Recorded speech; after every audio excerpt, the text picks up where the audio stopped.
After compiling all of my research on assessments, it became very clear as to how I feel about it in my own classroom. There are so many perspectives to consider within the classroom, whether it is studies that have been researched and published, the values of the school, or the various pressures around the school community.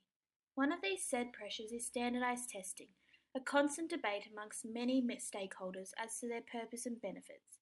This is where I find that my views on assessment are strong. They currently lie in line with my views of education. I believe, just as John Dewey suggests, the students learn best when taught to their abilities, their skills, their strengths, as well as their weaknesses. Standardized tests do not do this.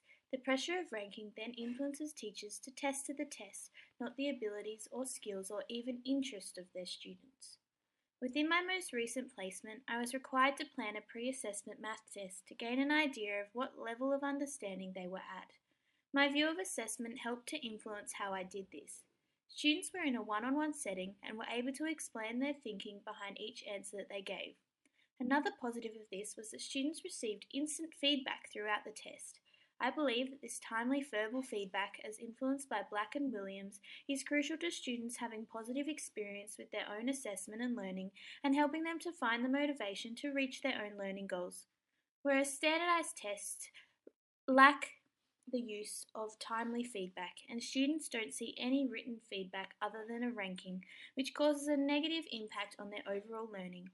The importance of timely feedback and students engaging in goal setting falls in line with two of the AITSL standards, 5.2 when it comes to feedback and 3.1 in establishing learning goals. The AITSL standard 6.4 points out the importance for constant professional learning in order to improve student learning. Through doing the research for this compendium, I found this more and more. Schools need to have a school-wide approach, not only on how students find new ways of assessment and how they can learn about students to then alter the learning to be a positive experience in line with the student's skills or interests, but also to much similar to the school-wide positive behaviour programs that run in schools, aim for schools to be working towards having a whole school positive way of giving feedback, testing and sharing results. This would be the type of school that I would want to be teaching in, to be having a positive effect on my own students' learning.